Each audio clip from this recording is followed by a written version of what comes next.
Chops எப்படி செய்யுதுன்னு பார்க்கலாமா? இது சாப்பிட்றதுக்கு ரொம்ப நல்லாயிருக்கும். ரொம்ப ஈஸியான முறையிலும் செஞ்சிடலாம். சாப்பிட்டு பாருங்கள், ரொம்ப நல்லாயிருக்கும். அது எப்படி செய்யுதுன்னு பார்க்கலாம். சாப்ஸ் இதை மாதிரி வாங்கிட்டு வந்துடுங்க கடையில். இதை பாருங்கள், கறி அவ்வளோ இருக்காது, எலும்பாக தான் இருக்கும். இது எலும்பு சாப்பிட்டா ரொம்ப நல்லாயிருக்கும், உடம்புக்கு நல்லது.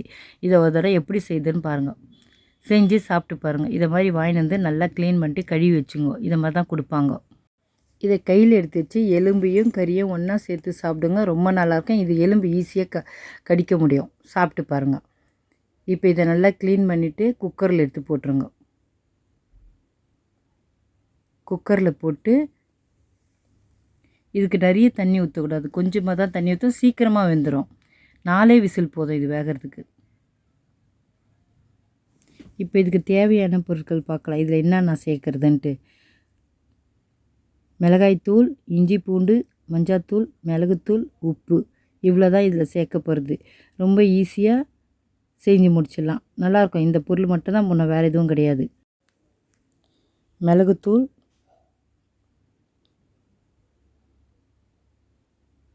மிளகாய்த்தூள், மஞ்சாத்தூள்,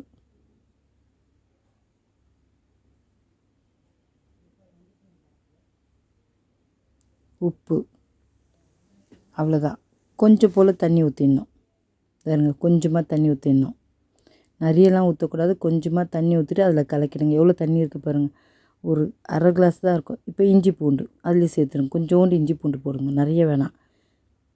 ஒரு 2 சிட்டிகை இஞ்சி பூண்டு போட்டு தண்ணி பாருங்கள் எவ்வளோன்னு இருக்குது, கொஞ்சமாக இருக்கணும். 4 விசிலில் வெந்துடும். அதுதான், எல்லாத்தையும் கலக்கி மூடி போட்டு குக்கரை வச்சுருங்க.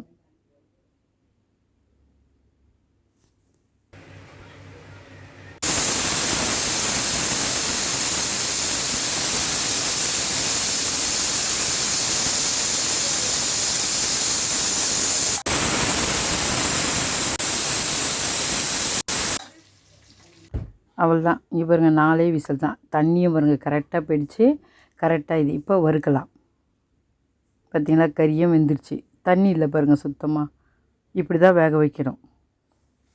தண்ணி இருந்தால் இன்னும் கொஞ்சம் கொல கொலன்னு ஆகிடும். இது கரெக்டாக வெந்து கரெக்டாக இருக்குது. இப்போ ஒரு கடாய் வச்சுட்டு எண்ணெய் ஊற்றிடுங்க.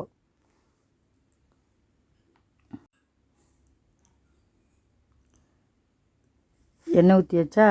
இப்போ நம்ம குக்கரில் அந்த கறியெல்லாம் எடுத்து இதில் பொறுமையாக போடுங்க. அள்ளி அள்ளி போடாதீங்க, ஒன்று ஒன்றா எடுத்து வைங்க. இது மாதிரி அள்ளி போடக்கூடாது, எண்ணெய் மேலே தெரிக்கும். அதனால் பொறுமையாக இது மாதிரி ஒன்று ஒன்றா எடுத்து போடுங்க. பார்த்திங்களா, அந்த கறி வெந்தவொடனே தனித்தனி எப்படி இருக்குது பாருங்கள். இப்படி தான் இருக்கும் சாப்ஸ்னா. ஆனால் இது நல்லா காரமாக, மிளகுத்தூள் நிறைய போட்டு செய்யுங்க, நல்லா காரமாக இருக்கணும். ஒரு சாம்பார் சாதம், ஒரு ரசம் சாதம் வச்சு இதை சாப்பிடுங்க, அவ்வளோ நல்லாயிருக்கும் இது கறி. பாருங்கள், இதை ஒன்றுமே இல்லை, வெங்காயம் தக்காளி எதுவுமே போடக்கூடாது. இப்போ எண்ணெயை ஊற்றிட்டு கொஞ்சம் அப்படியே வறுத்துனே இருந்தோம்னா நல்லா வந்துடும். கொஞ்சம் வறுக்கிறத காமிக்கிறேன் பாருங்கள்.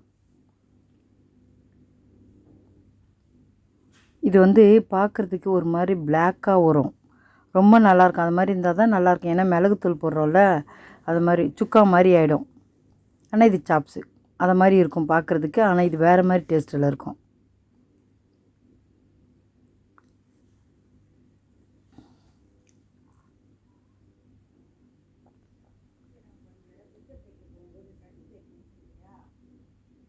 சாப்பிடணும் போல் இருக்குல்ல. இன்னும் வறுத்த பருக்கு பாருங்கள், எடுத்து அப்படியே சாப்பிட்றலாம் கையில். சாப்பாட்டு கூட இருக்காது. இது சாப்பிட்ணுன்னா 2 பேருக்கு தான் சாப்பிட முடியும். அதுக்கு மேலே இல்லை, 3 பீஸ் தான் சாப்பிட முடியும். ஒரு ஆள் 3 பீஸ் சாப்பிட்லாம், 4 பீஸ் சாப்பிட்லாம். 2 பேர் சாப்பிட்ற அளவுக்கு தான் இருக்குது இது. பொறுமையாக திருப்பி விடுங்க. நல்லா கறி வெந்து நல்லா அழகாக ஆயிடுச்சு பாருங்கள். உடஞ்சிரும், அதனால் பொறுமையாக திருப்பி விடுங்க.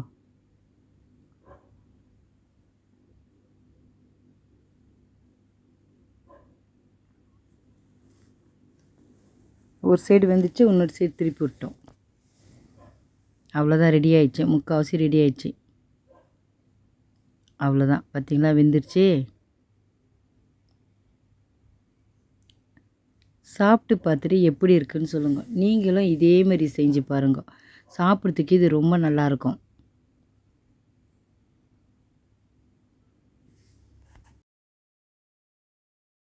செய்யும் போதே சுட்டுன்னு போயிடுறாங்க. அவ்வளோ நல்லாயிருக்கும் இது சாப்பிட்றதுக்கு.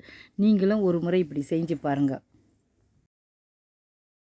லைக் பண்ணுங்கள், ஷேர் பண்ணுங்கள், மறக்காமல் நம்ம சேனலுக்கு சப்ஸ்கிரைப் பண்ணுங்கள்.